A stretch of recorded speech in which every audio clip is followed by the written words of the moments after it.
자, 일상이 예배가 되게 하는 우리 소재에 관해서 이렇게 나누었는데, 그때 여러분들에게 설교를 시작하면서 이런 얘기를 했어요. 정의, 규정을 어떻게 하느냐가 우리의 삶의 태도를 바꾼다라는 그런 말씀을 드렸습니다. 그러면서 칼에 대한 이야기를 냈죠. 칼을 어떻게 규정하냐. 강도나 도둑들은 칼을 가지고 남들을 위협하고 돈을 빼앗는 그런 용도로 이렇게 사용하지만, 의사 선생님들은 칼을 어떻게 규정하죠? 이것으로 사람들을 수술하여서 그 몸 안에 있는 나쁜 것들을 제거하고 살리는, 그렇게 규정 이렇게 할 수가 있죠.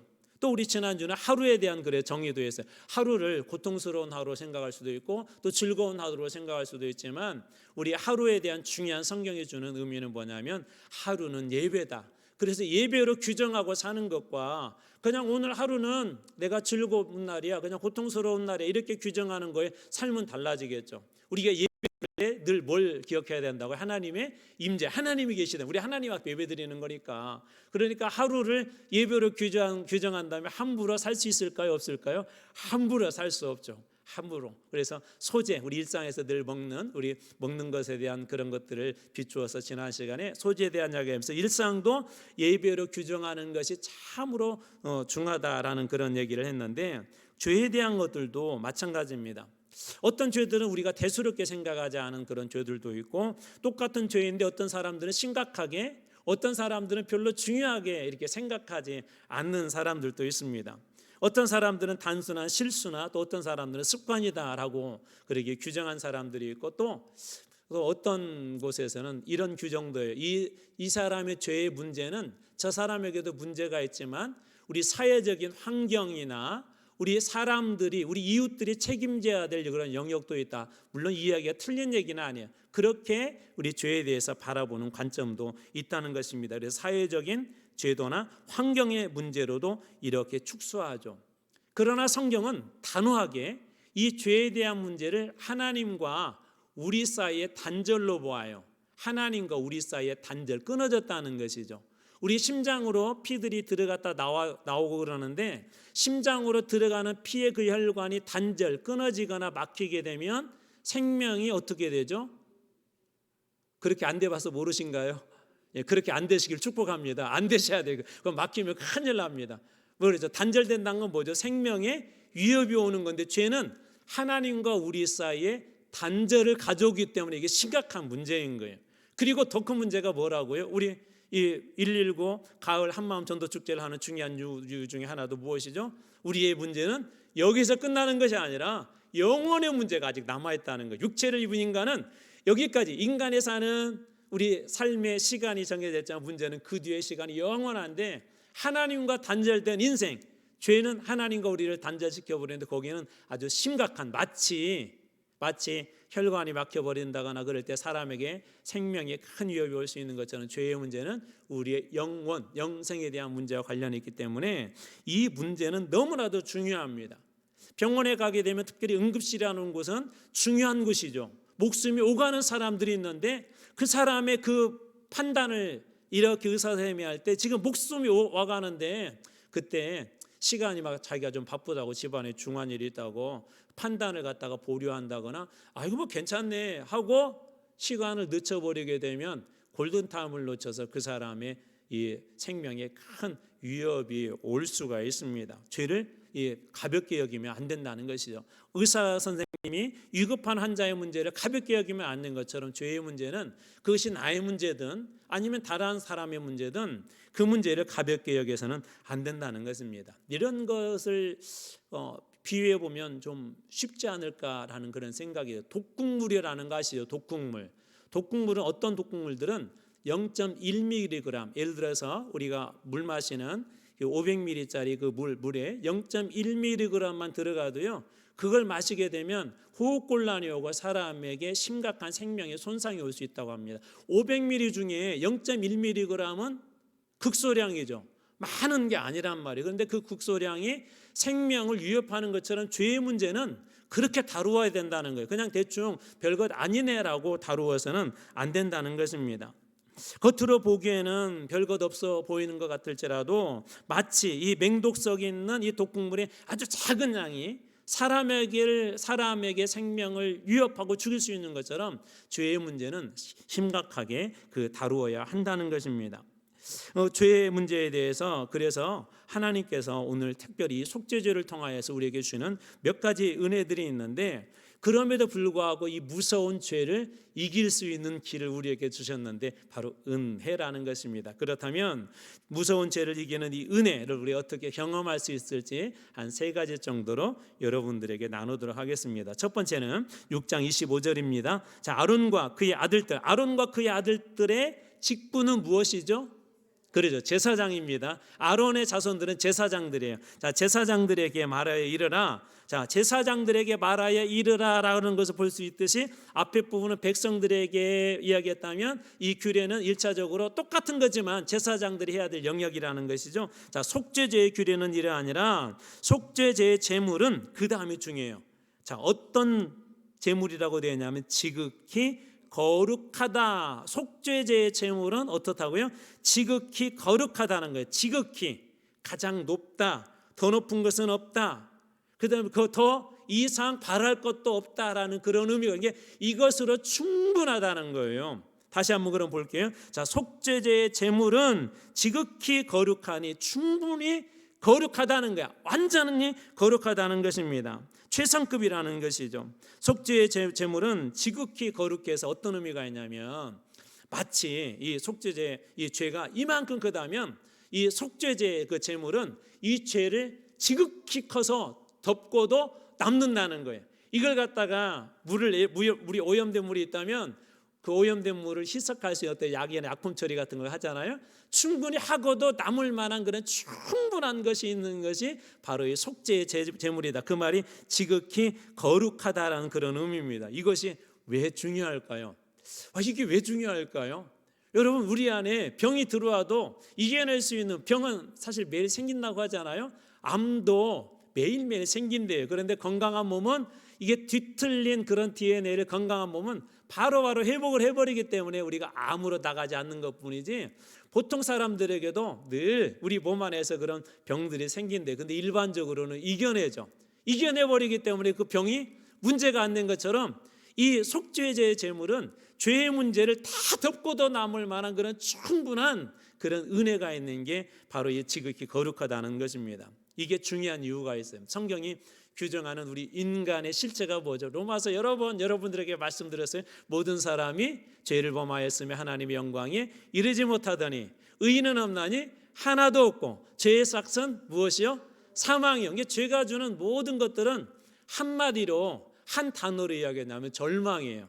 죄가 주는 건 절망이에요. 어떻게 할 수 없는 거예요. 병원에 가서 여러분 이렇게 검진 받을 때 의사 선생님들 어떤 얘기를 할 때 가끔 우리에게 절망이 오죠. 고치지 못하거나 어려운 문제들에게는 우리들에게 절망이 와요. 그런 것이 바로 이것입니다. 그래서 로마서 6장 23절에도 죄의 삭은 사망이다. 심지어 사도 바울은 로마서 7장 24절에도 바울 같은 사람도 이런 고백을 하네요. 오라 나는 공고한 사람이로다. 이 사망의 몸에서 누가 나를 건져내랴. 바울은 자기를 지금 어떻게 빗대서 이 사망의 몸에서 누가 나를 건져내랴. 이게 무슨 얘기냐면 3장에서부터 계속 죄의 문제를 다뤄오면서 깨달은 거예요. 이 죄라고 하는 엄청난 그 무게를 자기 자신은 견딜 수 없다는 거. 그 죄 속에서 나는 죽을 수밖에 없는 내 인생은 사망의 몸이 되어버렸는데 도대체 누가 나를 꺼내줄 수 있겠느냐, 여기서 살려줄 수 있겠느냐라고 바울이 탄식하듯이 그렇게 고백하고 있는 것입니다. 이처럼 죄 속에 있는 인간이 마주치는 유일한 상황은 뭐냐면 절망이에요. 절망입니다. 큰 사고를 당한 사람이 있다고 한번 상상해 보세요. 하필이면 큰 사고를 당했는데 캄캄한 곳이에요. 하필이면 사람들이 잘 안 다니는 곳이에요. 하필이면 전화기조차 고장이 나버렸어요. 하필이면 목조차 이상한 신체 반응에서 어떤 소리도 못 질러요. 소리라도 질리면 멀리서라도 누구라도 들을 텐데 만약 그런 상황에 어떤 사람이 큰 사고를 당해서 피는 흘리고 있고 말도 못하게 되고 사람들은 다니지 않고 전화기도 고장 나버리고 소리 지를 수도 없는 이런 상황에서 이 사람이 맞을 수 있는 것은 뭐냐면 절망밖에 없는 것이죠. 한 어린아이가 엄마 아빠랑 이렇게 놀이동산에 갔는데 사람들이 많은 그곳에서 부모를 이렇게 잃어버렸습니다. 놀이동산은 뭐 우리나라에 큰 놀이동산 가더라도 우리도 경계라는 게 있죠. 울타리라는 게 이렇게 있는데도 아이에게는 순간 두려움이고 아이를 잃어버린 그 부모에게도 두려움이 찾아올 것입니다.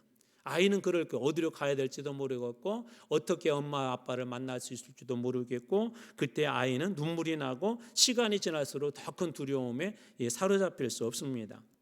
죄는 이처럼 하나님과 떨어지게 해서 멀어지게 해서 길 잃은 아이처럼 길 잃은 아이가 엄마를 찾고 싶어도 찾을 수 없는 절망감에 이 아이가 부르짖고 울부짖는 것처럼 죄라는 것은 하나님으로부터 우리를 떨어지게 하고 길 잃은 아이처럼 절망하게 하는 것이 바로 이 죄의 특성입니다. 죄는 우리 인생에 결코 좋은 것은 아무것도 없습니다. 그래서 이 문제를 해결하기 위해서 오신 분이 바로 예수 그리스도인데 제가 오늘 이 설명을 하려고 앞에 부분을 좀 길게 설명한 거예요. 다시 돌아가 볼게요. 속죄제의 제물은 지극히 거룩하니라고 그랬죠. 지극히 거룩하다는 게 죄를 충분히 덮고도 남을 만하다고 그랬잖아요. 바로 이 속죄의 제물로 오신 분이 예수님이신데 로마서 3장 25절을 제가 세 번역으로 한번 읽어드리겠습니다. 자, 하나님께서는 이 예수를 속죄 제물로 내주었습니다. 그러니까 예수 그리스도를 마치 속죄 제물로 내주어서 우리의 모든 죄를 덮고도 남을 만한 그런 은혜를 베풀어 주신 분, 그리고 베풀기 오신 분이 바로 예수 그리스도라는 것이죠. 그 예수 그리스도를 통해서 이 속죄의 제물 되신 예수 그리스도를 통하여서 우리는 이 모든 죄로부터 이제 용서받을 수 있는 길이 열렸다. 아직도 안 열렸다? 열렸다는 것이죠. 이 속죄받을 수 있는 길이 열렸다는 거예요. 가끔 이렇게 뉴스 이런 희소식들이 들려오더라고요. 희귀 난치병이었었고 돈도 많이 들고 고칠 수가 없었는데 그런 신약이 개발되었다고, 그리고 비슷한 약이 있어도 막 1년에 막 1억 2억이 들어가서 일반 사람들은 엄두도 못하는데 그런 약이 개발되었다고 할 때, 그런 이야기를 들을 때 그런 병에 있는 사람들은 그게 희소식이겠죠. 그렇죠. 이제 살 길이 열렸구나, 희소식이겠죠. 마치 오늘 첫 번째 하나님 주신 은혜는 뭐냐면 하나님께서 우리에게 보이신 지극히 거룩한 제물이 있는데 예수 그리스도께서 속죄의 제물로 오셔서 우리가 어떤 죄에 있다 할지라도 그 죄를 덮을 만한, 그 모든 죄를 사할 만한 그런 은혜를 예수 그리스도를 통해서 우리에게 보여주셨을 모형으로 이 속죄의 제사가 이야기하고 있는 것입니다. 자, 그렇다면 우리가 이런 사실을 알았다면 여기에서 끝나서는 안 되고요. 두 번째 중요한 것이 있는데 지식에서 더 한 걸음 나아가서 우리에게 주어진 은혜를 맛보아 아는 신앙의 자리로 나가야 된다는 것입니다. 오늘 말씀이 26절입니다. 자, 죄를 위하여 제사 드리는 제사장이 그것을 먹되 속죄의 제물을 먹되 자, 어디에서 먹느냐? 회막들 거룩한 곳에서 먹을 것이며, 제사장이 속죄의 제물을 드리고 거기에 드린 제물 중에 먹을 수가 있었는데 거룩한 곳에서 먹는데요. 또 27절 그 고기에 접촉하는 모든 자는 거룩할 것이요. 자, 이 고기는 어떤 고기죠? 이 고기는 어떤 고기예요? 속죄의 제물로 드린 거죠. 지극히 거룩한. 자, 이걸 여러분 머릿속에 좀 잘 기억하세요. 이 고기를 접촉하는 자는 거룩할 것이며 그 피가 어떤 옷에든지 묻었으면 그 묻은 그것을 거룩한 곳에서 빨 것이다. 여기 먹다라는 말이 히브리어로 아카라는 것인데, 여러분 어떤 음식을 먹으면 여러분들 느낌이 오죠.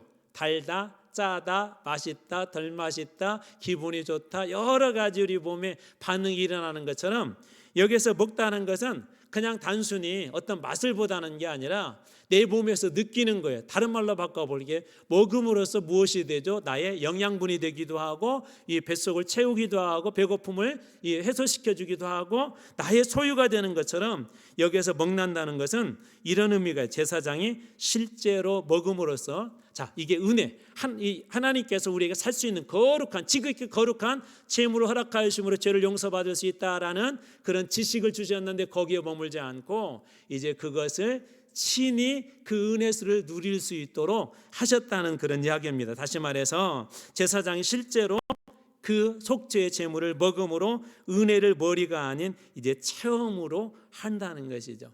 자, 좀 다른 그런 한번 비유를 들어볼게요. 자, 신약이 개발되었는데 이 약이 병을 고칠 수 있다는 것을 알게 되었어요. 정말 기쁜 소식이죠. 자, 여기서 질문합니다. 약을 알았기 때문에 이제는 병이 깨끗하게 고쳐진 건가? 고쳐졌나요? 병원에 잘 안 가신 분들은 모르시나요?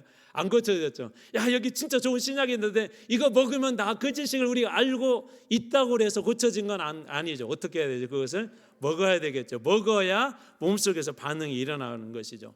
맛있는 음식이 눈앞에 있어요. 자, 맛있는 음식이 눈앞에 있는데 음식의 맛과 즐거움을 아직은 알 수가 없죠. 어떻게 알아요? 먹어봐야 알 수가 있죠. 그래서 이게 우리가 그림의 떡이라는 그런 표현이 있는데, 그림의 떡 가지고는 맛을 알 수 있다 없다? 없다. 그림의 떡 가지고는 병을 고칠 수 있다 없다? 없다는 거예요. 하나님께서 예수 그리스도라는 거룩한 그런 제물을 우리에게 보내주셔서 우리가 죄를 용서받을 수 있는 그런 길이 열렸지만, 그걸 알고 있다고 그래서 우리의 모든 죄가 용서받는다 안 받는다? 용서 못 받는다는 거예요. 알고 있다고 해서 되는 게 아니라는 거예요. 세상 사람들 이렇게 전도하다 보면 나도 하나님 알아요. 교회 다니면 좋다는 거 알아요. 아는 것 가지고는 아직 구원에 여러분 이르지 못합니다. 그래서 중요한 것이 있어요.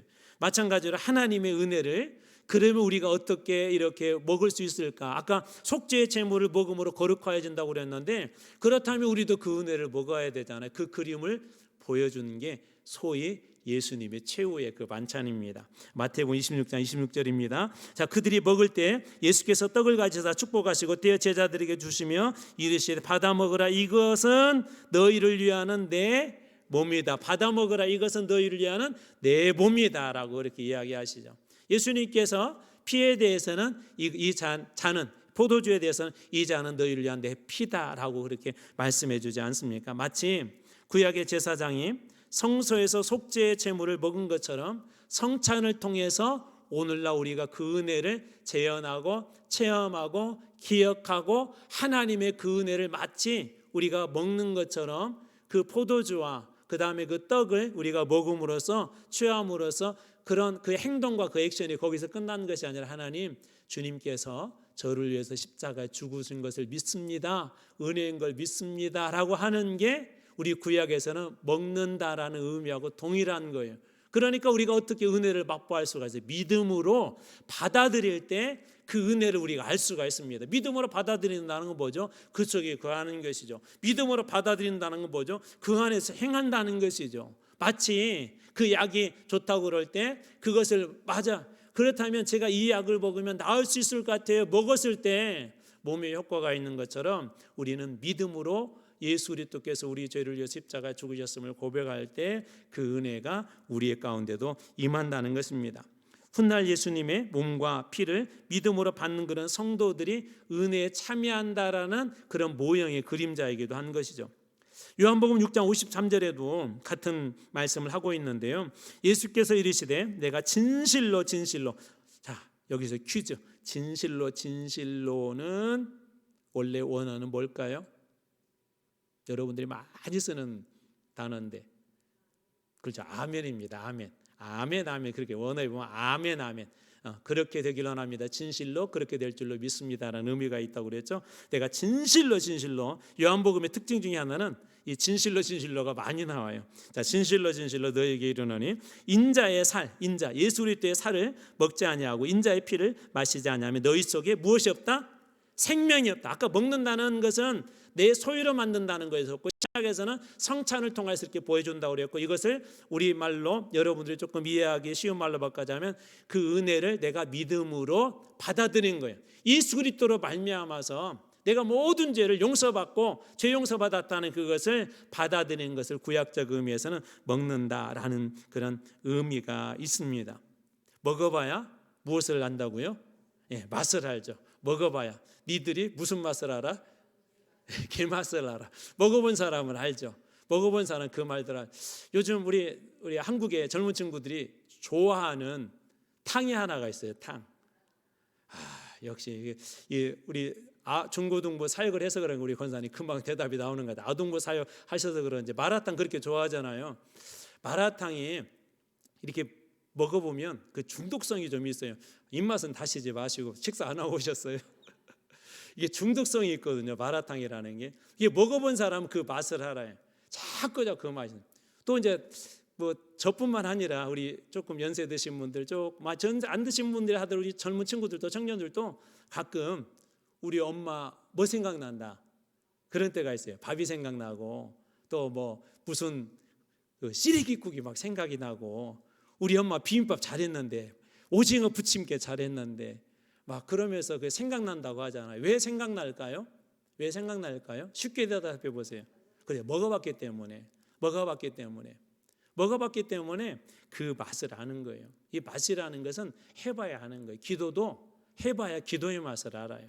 여러분 말씀도 읽어보고 묵상하고 말씀 속에서 몸부림쳐 봐야 말씀의 맛을 알아요. 여러분 봉사도 진짜 그냥 막 내가 힘들어서가 아니라 주님께서 주는 그 능력과 그 힘으로 즐거움으로 감당할 때 그 헌신의 맛을 알 수가 있어요. 여러분 전도도 마찬가지예요. 의사 선생님들이 진짜 의사 선생님들이요 가장 기쁜 때가 언제입니까? 라고 물어보면 선생님들이 뭐라고 하냐면 제가 이렇게 도움을 줬던 환자들이 깨끗이 나아서 병원 문을 나설 때입니다라고 그렇게 이야기합니다.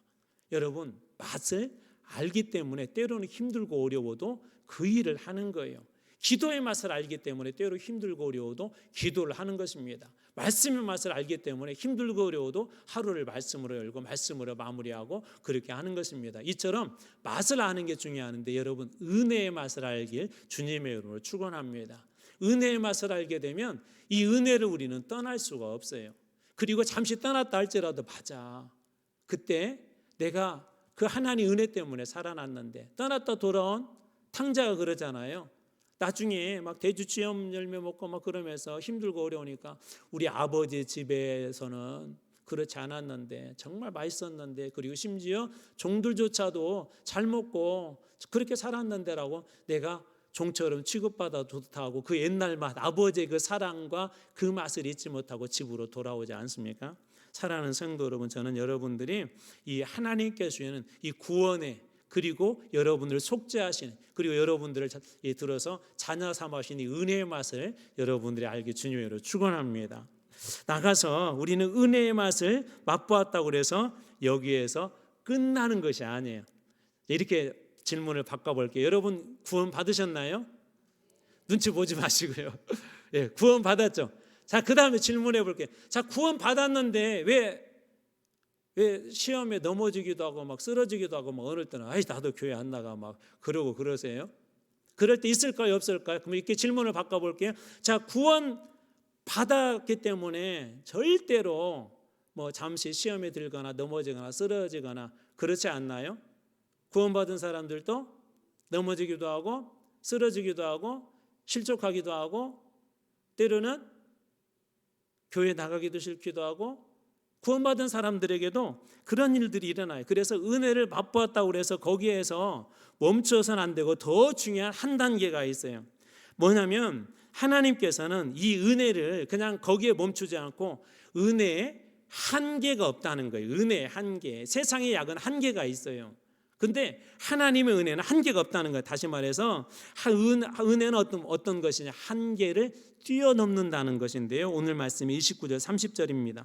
제사장인 남자는 모두 그것을 먹을지니 그것은 지극히 거룩하니라. 그러나 피를 가지고 회막에 들어가 성소에서 속죄하게 한 속죄제의 제물의 고기는 먹지 못할지니 불사를 지니라. 제사장은 모두 먹는다는 것은 그 하나님의 이 은혜를 다 받아야 된다는 그런 의미가 있고요. 어떤 속죄의 제물도 다 먹을 수 있었지만 먹지 못하는 게 있었어요. 피가 성소에 들어간 경우는 아무도 그것을 손댈 수도 없었고 먹을 수도 없었습니다. 여기서 피는 사망의 상징이기도 하고요. 심판의 그런 상징이기도 하고 불가능의 상징입니다. 우리 인간의 영역으로는 할 수 없는 그런 것들. 그런데 그것을 어떻게 하냐면 이 모든 것들을 성소 안에서 이 속죄의 피를 통해서 해줄 수 있는 분이 바로 우리 주님이시라는 거예요. 그래서 마지막 부분은 그 남아있는 것들을 전부 불사른다라는 그런 의미인데 이야기인데 그것은 이런 의미가 있어. 모든 죄까지도 철저하게 다 태워버린다.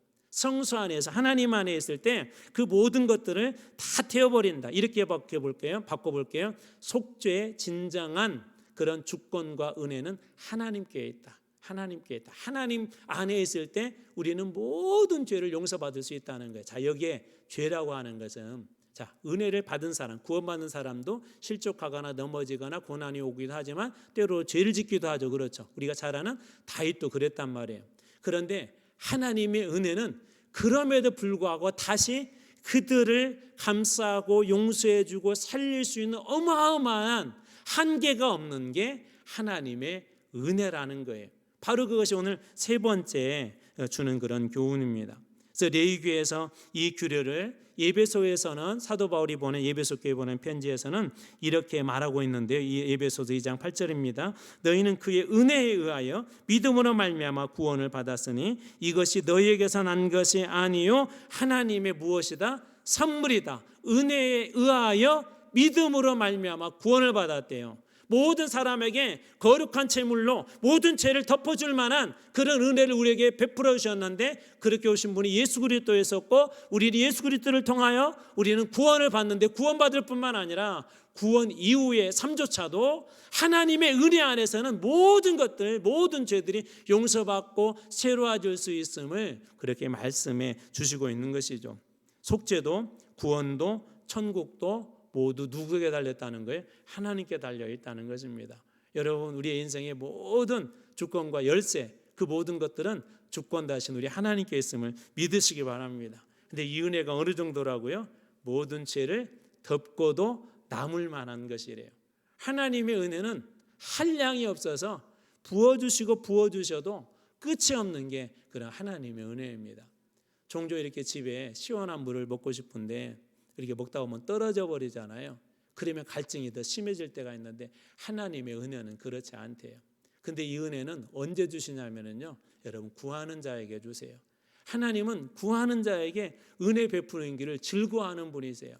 여러분, 자녀들 얘기해 볼게요. 자녀들이 뭐가 필요한데 막 사달라고 하면 엄마 아빠가 볼 때는 야, 필요 없는데 자꾸 사달래. 근데 또 사달래, 또 사달래 그러면 결국은 부모님들이 이렇게 사줍니다. 심지어 어떤 것들은 돈이 많이 들어가도 이렇게 사드려요. 심지어 어떤 분들이 있잖아요. 자녀들이 성인인데도 부모님들이 막 더 도와주고 싶어서, 필요한 분 막 채워주고 싶어서, 그게 부모님의 그런 마음 아니에요. 근데 하나님은 어떤 분이냐면 구하는 자에게 은혜를 풍성하게 주신대요. 그 은혜는 여러분의 삶을 덮고도 남을 만한 은혜예요. 그 은혜는 여러분의 인생을 바꾸고도 남을 만한 은혜예요. 그 은혜는 여러분들로 하면 일어서서 걷기도 하고 뛰기도 하는데 부족함이 없는 게 바로 이 하나님의 은혜입니다. 저는 특별히 119 가을 우리 한마음 전도 축제에 이 은혜를 많은 분들에게 우리 하나님께서 부어주실 주님의 은혜로 축원합니다. 여러분들이 기도할 때 그분에게 그 은혜가 임하기를 주님의 은혜로 축원합니다. 하나님의 은혜는 너무나도 크기 때문에 우리 인간이 상상할 수가 없어요. 늘 그런 생각, 그런 말 여러분들에게 많이 다뤄왔잖아요. 하나님의 역사는 알 수 있다, 알 수 없다? 알 수 없어요. 하나님의 역사는 상상할 수 있다, 상상할 수 없다? 상상 이상이에요. 하나님의 역사는 진짜 어떤 일들이 일어날지 몰라요. 지금은 이렇게 별 볼 일 없어 보여도 하나님이 그 한 사람 은혜 부어주시기로 작정하면 어떻게 쓰실지 몰라요. 우리 교회도 마찬가지, 우리 청년들도 마찬가지, 우리 자녀들도 마찬가지예요. 하나님의 은혜가 임하면 여러분 바뀌게 될 뿐만 아니라 귀하게 쓰임받게 될 걸 여러분 믿으시기 바랍니다. 그래서 우리가 뭐 해야 될 거예요? 은혜를 구하는 거예요. 죄에 대한 문제뿐만 아니라 우리의 삶의 모든 여정에 덮고도 남을 만한 문제를 덮어서 해결해 주시고, 병을 덮어서 치유해 주시고, 우리의 가정을 덮어서 하나님의 충성한 축복으로 채워줄 수 있는 그 모든 것들이 이 은혜 속에 풍성히 있다는 것입니다. 오늘 본문의 말씀이 우리들에게 주는 그 은혜가 바로 이런 것들입니다. 죄는 크지만 그 죄를 덮고도 남을 만한 더 큰 것이 무엇이라고요? 은혜라는 거예요. 자, 그렇다면 이제 한번 정리해 볼게요. 자, 그것이 사실이라면 죄와 은혜가 싸우게 된다면 결국 누가 이길까요? 은혜가 이기겠죠. 죄는 은혜를 이길 수가 없어요. 왜? 은혜는 누구로부터 와죠? 누구로부터? 하나님으로부터 온 것이죠. 죄는 사단 마귀로부터 오는 거예요. 여러분, 하나님으로부터 오는 것이 우리 인생을 덮는다 한번 생각해 보세요. 여러분 은혜의 갑옷을 입었다 생각해 보십시오. 어떠한 사단의 죄의 정죄도 결코 그 사람을 무너뜨리지 못할 거예요. 그 자녀를 무너뜨리지 못할 거예요. 여러분, 아까 은혜 아니면 찬송 보였었죠. 은혜 아니면 다 아시고 계시는데 지금 고백을 안 하시는 것이죠. 여러분, 우리는 은혜 아니면 살 수 없는 존재. 근데 거기서 한 걸음 더 나갔으면 좋겠어요. 우리가 은혜로 구원받았고 은혜로 여기까지 왔지만 하나님의 다 큰 은혜가 여러분들 가운데 임하여서 죄의 문제뿐만 아니라 여러분의 인생도 오늘 이전에 다 해결한 받길 주님으로 축원합니다. 오늘 여러분 마음속에 생각하고 있는 그것을 향해서 하나님 앞에 한번 기도하세요. 속으로 한번 기도하세요. 하나님, 저에게 지금 이 부분에 은혜가 필요해요. 우리 아버님에게 이 은혜가 필요해요. 제 건강에 이 은혜가 필요해요. 우리 자녀에게 이 은혜가 필요해요. 하나님의 은혜는 지극히 큰 은혜이기 때문에 모든 것을 덮고도 남을 만하다고 했는데 하나님, 제가 그 은혜를 맛보아 알 뿐만 아니라 한계가 없는 하나님의 은혜 속에서 우리 가정과 우리 자녀과 우리 청년들과 우리 교회가 그렇게 복받는 교회가 되고 자녀가 되고 우리 인생이 되게 해주십시오라고 기도할 때 하나님께서 그 한량한 은혜의 역사들을 여러분들에게 주실 줄로 믿습니다. 자, 그렇다면 여러분 어떻게 해야 되겠어요? 구해야 되겠죠. 여러분, 저는 그런 확신이 있어요. 저도 부족하고 우리도 부족하지만 하나님이 은혜 베풀어 주시면 우리가 상상하는 그 이상으로 우리 안에 놀라운 일들이 일어날 거예요. 병든 자들이 치유받을 것이고요, 죽을 수밖에 없는 인생에 살아날 것이고요, 구원받지 못할 영혼들이 돌아오게 되는 놀라운 일들이 일어나게 될 줄로 믿습니다. 죄는 결코 은혜를 이길 수 없습니다. 병은 결코 은혜를 이길 수 없습니다. 사단 마귀는 결코 하나님의 은혜를 넘어뜨릴 수가 없습니다. 이것을 기억하고 여러분 은혜 꼭 붙잡고 나갈 때, 은혜를 구하며 나갈 때 여러분의 삶 속에 이기게 하신 하나님, 은혜를 통하여 갑옷 입고 이기게 하신 하나님 만난 여러분들 다 되시길 주님의 이름으로 축원합니다. 기도하겠습니다.